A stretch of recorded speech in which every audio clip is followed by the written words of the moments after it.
Women in today's world from a man's perspective.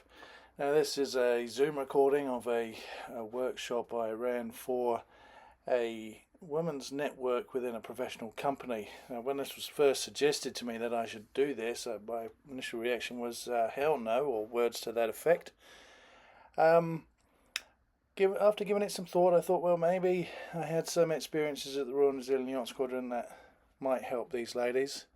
So I reluctantly agreed, but I had the intelligence to do this via Zoom rather than in person. But anyway, let's roll the video. Yeah, my name's Coach Pete.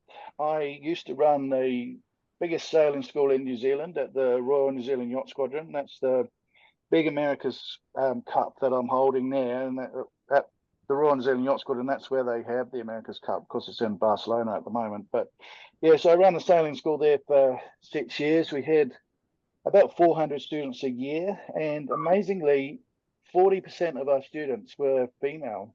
Usually young professional females. And I was always quite surprised about that because, the impression is that sailing is a very male dominated, very physical sport. But there was a lot of ladies that wanted to learn how to sail. And it was a great opportunity for me to grow as well. So during this presentation, I might appear to be like I'm stuck in the 50s. I would hope by the end of it, you might think of me more as a more modern man than that. Anyway, um, in reality, I'm neither of those things. I'm a sailing coach that is trying to be better tomorrow than I was today. Um, During my time at the Yacht Squadron, I managed to coach quite a large group of people. And these are some key people that were involved in my growth while I was there. So we've got wonderful young lady called Megan on the left-hand side of the screen. She was a work colleague, and I sat next to her in the office. In the middle there, we've got a group of guys that did the Invictus Games in Australia, in Sydney. So these are servicemen that had been injured while serving for their country in various different wars around the world. And I had the great pleasure of coaching them for the Invictus Games where they were sailing a boat. We've got Karen Walker, and then there's a couple of ladies which I don't have a photograph of, and I can only remember the name of one of them. But that's where we're going to start. So these ladies, so we had a mixed group of people. So there was one husband and wife and one single lady. Now she worked in the British Air Force, and so a very male dominated workplace. And she'd moved to New Zealand, and she had had a lot of male chauvinistic bullshit, I guess, throughout her work life. And she was obviously very um, aware and didn't mind making other people aware of situations that shouldn't really be. With the married couple, they're a pretty average couple, a husband and wife, middle-aged couple. And we were sailing a reasonably big boat, and we were going to do a jibe, and everyone had had a go at jibing, and it was the wife's turn to have a go at controlling the mainsail through a jibe. Now, jibing is when we're sailing downwind, and as we turn the boat, the wind blows the mainsail across the boat, and it can do that and quite suddenly with a lot of force. And I was concerned that this middle-aged lady wasn't going to be physically able to control the mainsail through that jibe. So I said, no, let's get your husband to do that. And I made a bit of a joke of it. And Kate, the lady that had been in the Air Force, corrected me quite strictly and told me that I should have been enabling that lady and not telling her that she couldn't do it.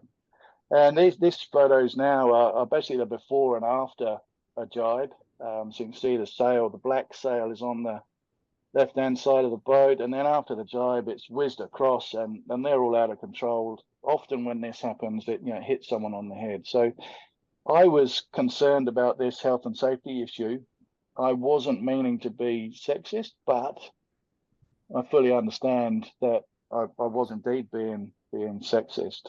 But that was where I was at that point.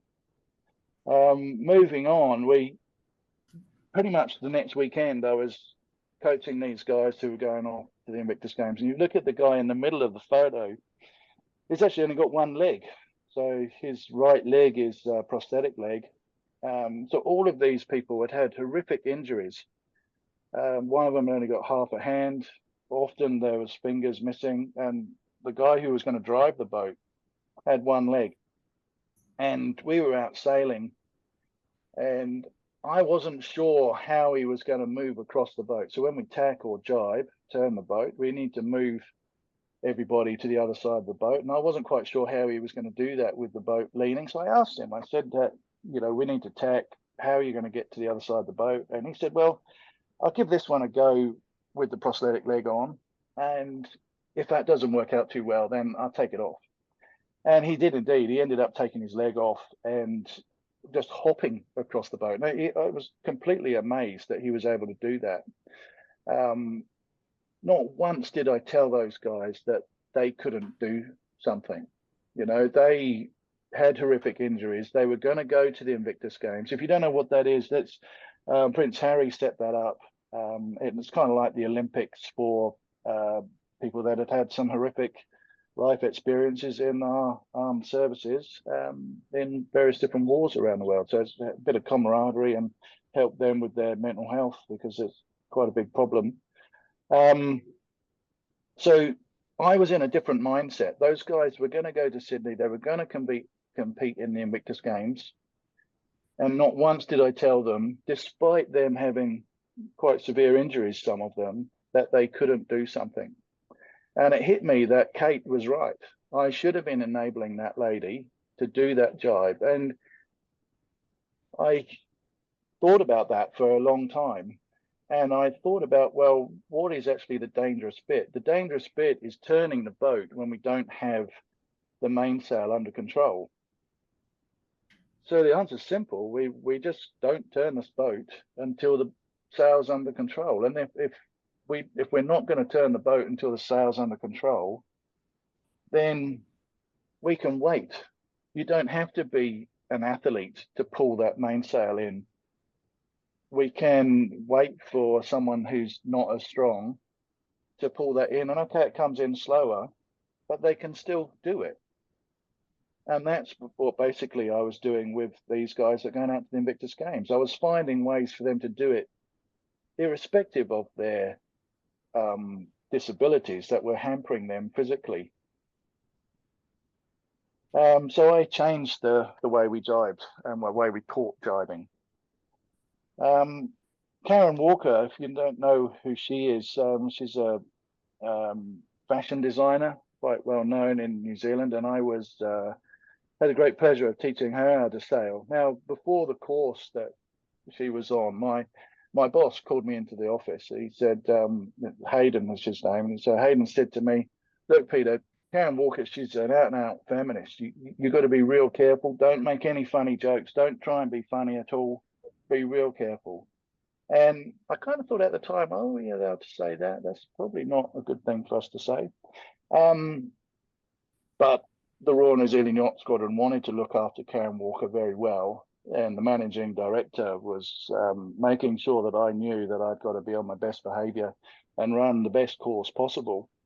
And I thought about that for a long time, and I thought, Jesus, there's a lot of pressure. I don't want to mess up. But I had an amazing young female coach working for me, a young lady called Annalise. And she was 24, brilliant sailor and very good coach, really nice person. I thought, great, I'm just going to unload the course onto Annalise and she can take it. And, I've every confidence in Annalise running the course really well. So the first day of the course arrives, and Annalise is there with this group. It's actually an all female group of ladies, three ladies. Karen Walker was there. Didn't announce who she was. She's a pretty cool lady. She just sat down with everybody else. And yeah, Annalise is teaching them how to tie a bowline. Now, a bowline is a special type of knot, and normally we have a rhyme, and it's the rabbit comes out the hole, goes around a tree, and back in the hole again. And that's just how we remember how to tie a bowline. Now, that was the rhyme I was expecting Annalise to say. And when I was observing the class, Annalise starts up. So the man's on top, and he comes out the bar. He goes behind a tree, and he has a pee, and then he goes back in the bar. And I was like, "Fuck, Annalise, Jesus, we've got to be very PC and right." And yeah, everybody laughed, but we went back to the rabbit coming out of the hole and coming around the tree. So kind of backfired on me a bit because Annalise had hanged around a lot of sailing clubs and she had learned an alternative rhyme to the one that I knew. But it was a really good course, and I enjoyed talking to Karen. And she's not a feminist at all. She's for people, not just for women. She's for everybody. And I had some really good conversations with her about how sailing is very male orientated, and even to things like how things are called. Like the person driving the boat is often referred to as the helmsman. The person at the front of the boat controlling the spinnaker might be a bowman. And so I talked to her about this, and she said, well, just take the sex out of it, because, whether you're male or female or somewhere in between, or not knowing where you fit in this binary world or not binary world, if you just take the sex out of it, then that position just becomes helm or bow. We don't need the male part of that. And furthermore than that, during the course, the girls were folding up the sail, and somebody said, "Oh, you're being very woke, Peter, by letting the girls fold up the sail." And Karen was like, "Well, actually, if women folding up a sail on the side of a dock was a normal thing and nobody felt the need to comment on it, then we would be in a very progressive world where, what's wrong with a woman doing a job that a man would normally do? Why are we talking about it? It's not worth mentioning. It's just something that's happening. Why not?" So I learned a lot from Karen. Now, Megan Thompson, the lady in the middle, the tallest one, she really is an exceptional young woman. I very much enjoyed working with her for the 6 years that I was there. She was there for the same amount of time. We actually sat next to each other in the office, and she's also an exceptional young sailor. And the girls that she's with there are her sailing team, and she's the helm, or helmswoman if you prefer that, but helm. And the other girls do various other different positions on the boat. And Megan, in particular, likes match racing. Match racing is a particularly aggressive form of sailing. It's basically where you use the rules of sailing to beat the other boat up. There's just two boats in this race, and in the pre-start, it's very aggressive, where you're trying to get penalties on the other boat. Because if the other boat gets a penalty, then they have to do a couple of turns, and that means that you're way ahead. And actually, if you get 3 penalties, you can win the race before it even starts. In the pre-start, the boat can be disqualified if you get 3 penalties on them. So it's a very aggressive sport, match racing. And I remember talking to her one day where she said she was a bit frustrated because another female team hadn't arrived and she couldn't go training. So I said, well, why don't you train with the boys? There's no reason why you shouldn't beat the boys. And she is. She started training with the boys because the boys turned up for training more often than the other girls' teams did. And if you look at these race results, so the first one on the left-hand side, the 2024 FICA Cup. So that was held in Long Beach, California. It's not quite as prestigious as the America's Cup, but it is a prestigious race. You have to get invited along to go and compete in that race. It was an open event, which basically means that there's mostly going to be men. There were two ladies helms that were in that race. Celia Willison came 8th, and Megan Thompson, she didn't care that she had to beat a load of guys because she came 2nd. And these are extremely experienced sailors. On the right-hand side, we've got a race that was in China. Again, similar situation where you had to be invited along to go and have a look. And Megan did really well. She came 3rd. And if you look down the list, in 7th place, Nick Ignat Thompson. That was the highest place Kiwi man. And he's a former world champion. So Megan is very much in a male-dominated sport, in a very aggressive part of that sport, match racing. She's taken on the guys and she's beating them. She's the best match racing sailor in New Zealand, and she happens to be a female. So for all my journey through all this learning and all these amazing people that I had the opportunity to coach during my time at the Royal New Zealand Yacht Squadron, I've learned some things, and hopefully from that you can see this as well, that we all need to be enabled. That's pretty clear. There's no room for anything negative. Really, we all need positive environments that help us be better. If we can't complete a task due to physical limitation, then the process is wrong. I changed the way we jive, and that was so that somebody that didn't have the physical strength of an athlete could still jive the boat safely. It has to be safely, but I changed the process to make it work. Language, I think wherever possible, I don't see why that shouldn't be gender neutral. I said wherever possible, but hey, why not? It should be gender neutral everywhere. With positive encouragement, we can achieve great things. I mean, like with Megan, I wasn't actually her coach. It was just the passing remark that I made to her. Well, train with the boys. If the girls' team hasn't turned up, we'll train with the boys.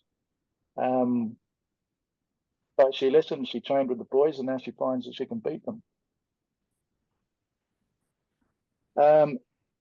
And I think from my point of view, the main thing that I would like you guys to take away from this is, if someone says to you that you can't do it because you're short, because you're overweight, because you're female, whatever the reason is, that's a reflection of their ability to teach, not for your ability to learn. If they can't think of a way of you doing that task with who you are, as you are, then they need to think of a way of changing that process of making it so you can do it. And like I say, I believe that's a reflection of their abilities to the coach. And certainly in my early days at the Yacht Squadron, I wasn't as good a coach as I am now. And certainly after teaching the Invictus Games guys, I know I can find ways for people to do stuff, and I'm determined to enable people so that they can, rather than tell them that they can't. Okay, so I was born in the 70s. I grew up in the 80s and 90s, and that's very sexist, racist times. But there was chivalry. I opened doors for people. Hold doors open.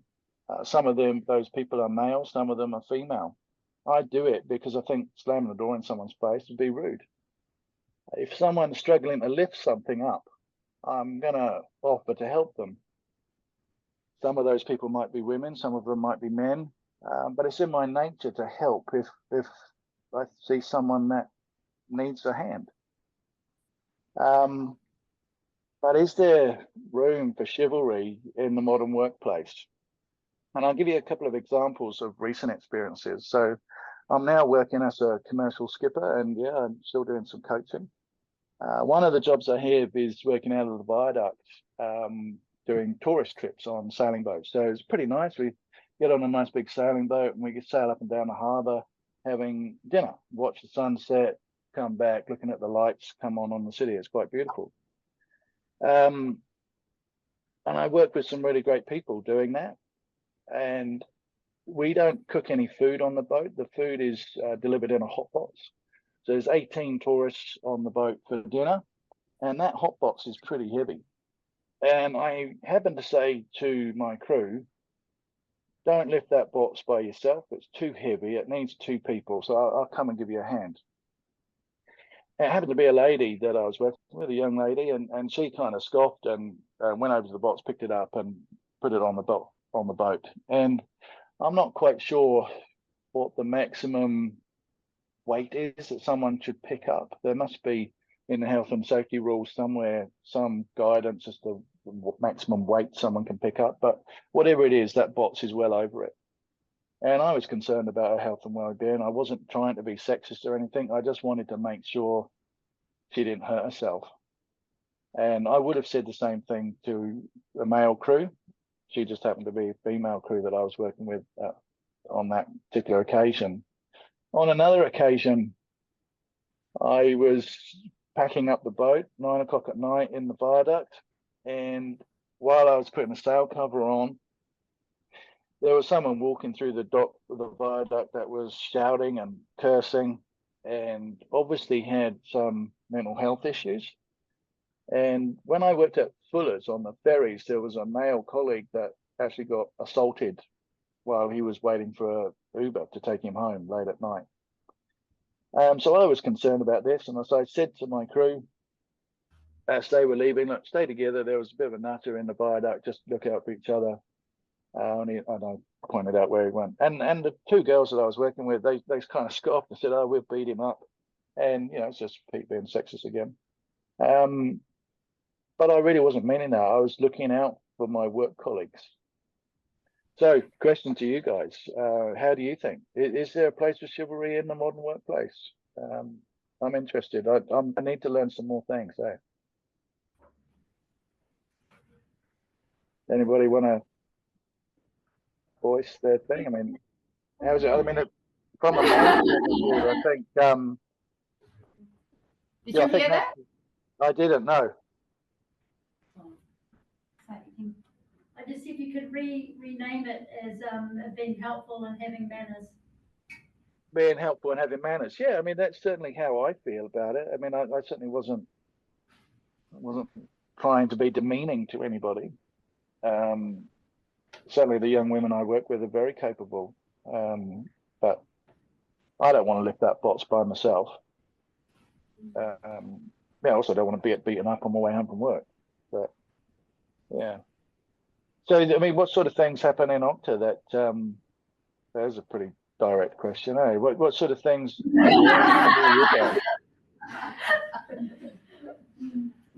I wanted to just go back to your example there where those 2 women kind of shrugged you off on your suggestion about watching out for that nutter on the viaduct. Whilst they may have made that comment, they probably quietly were very appreciative of your thoughtfulness. Yeah. I think that sometimes chivalry or kindness gets kind of passed off or shrugged off with bravado or something, but quietly inside, people are very grateful when others do actually help them, although it maybe doesn't necessarily translate in the context at the time. So please don't be disheartened by that. You're doing the right thing. It's wonderful that you're so effective as well. Yeah, and I think that speaks to how I might speak to a male colleague. If I was talking to a male colleague, I might say, "Hey, did you see that fucking weirdo in the viaduct?" Oh yeah, I saw him. What a weirdo. And he's aware.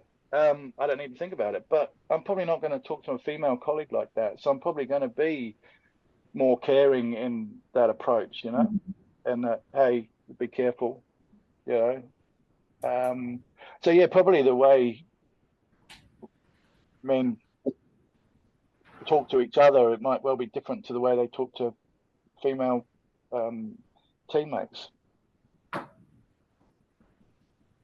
It could also be a lesson for females, though, not to take that as a thoughtful, kind gesture, rather than assuming there's a sexist motivation behind it.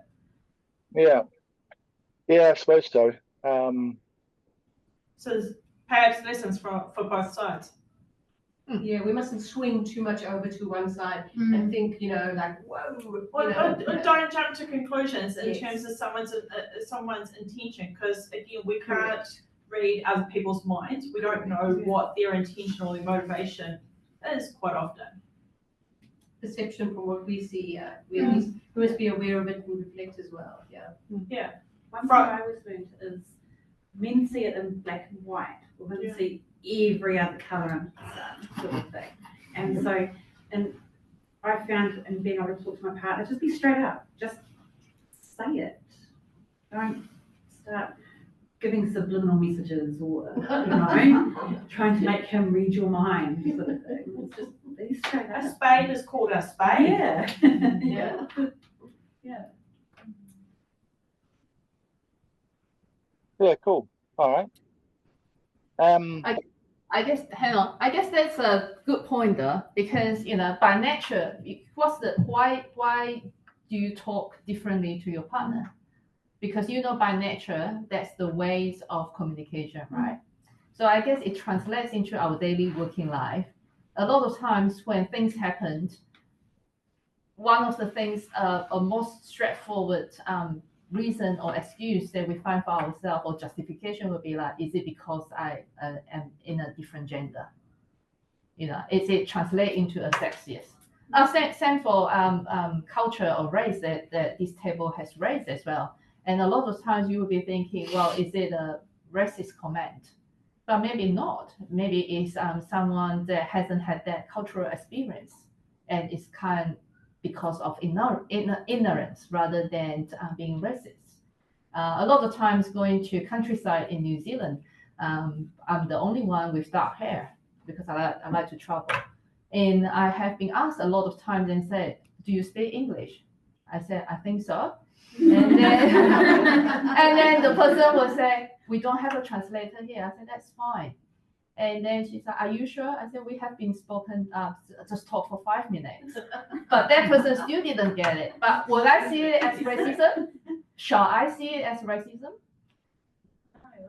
Yeah, exactly.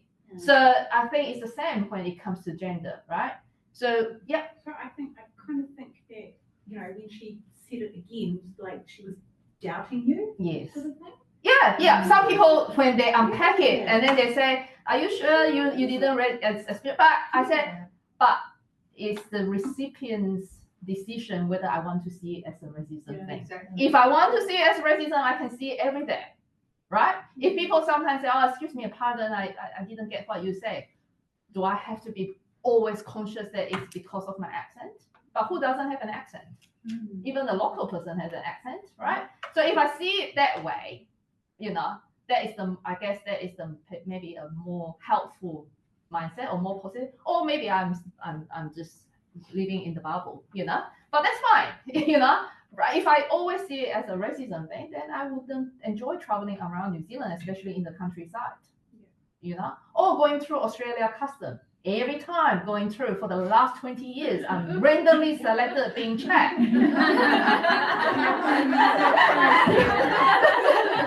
Well, it's fine. Well, just because I'm holding a Malaysia passport, Pete doesn't believe me until he traveled with me. By the way, he's my husband. Yeah. And And if he I said, could just interject here, yeah. This stereotypical thing of Asians carrying food products through customs that they shouldn't maybe do, you just made me do it. You made me carry a whole load of vegetables through Australia. Because he never gets checked. No, I didn't. Stop it. There's an OC here. Yeah.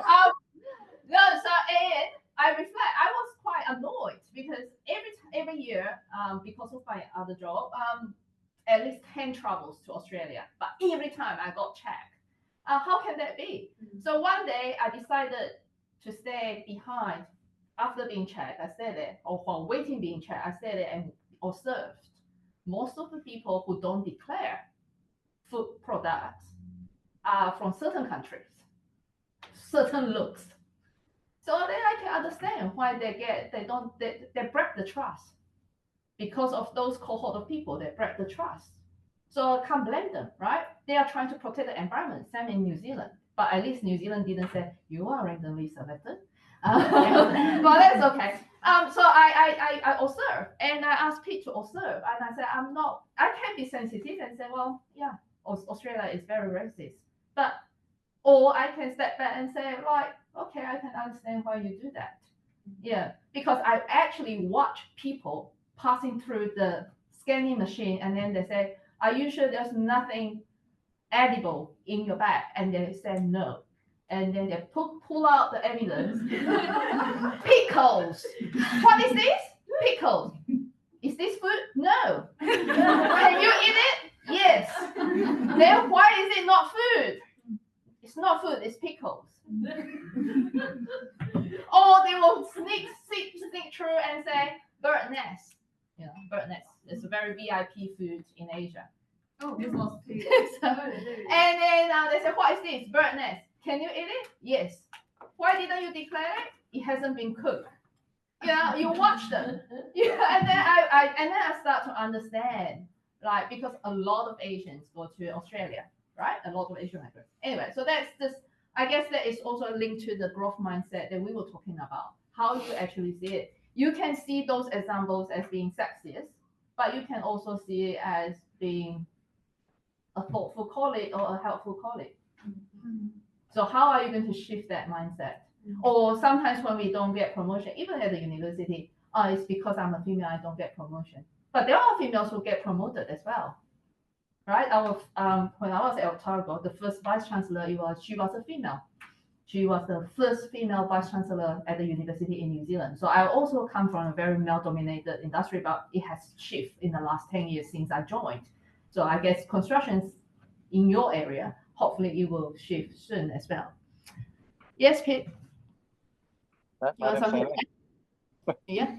I think if you go back to my earlier slide when, you know, there's definitely, you know, good intentions from men that are sexist. You know, I mean, when I told that lady that she couldn't pull on the main sheet to control the mainsail because I was concerned that she wasn't physically able to do it.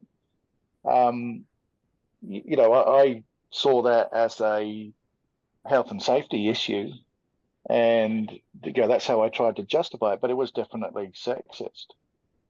And I think there must be other things in there that probably men do with greatest intentions of being fair and safe and helpful, but perhaps are sexist.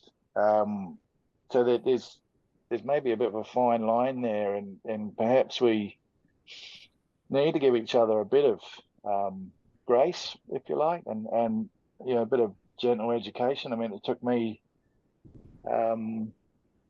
really a fairly short period of time because of that experience with the Invictus Games guys. After that experience, you know, teaching them, and then I thought, wow, yeah, I was finding ways for them to do it, and I didn't do that with that lady. So Jesus, Kate was right. I was being sexist. I didn't mean to be, but I was.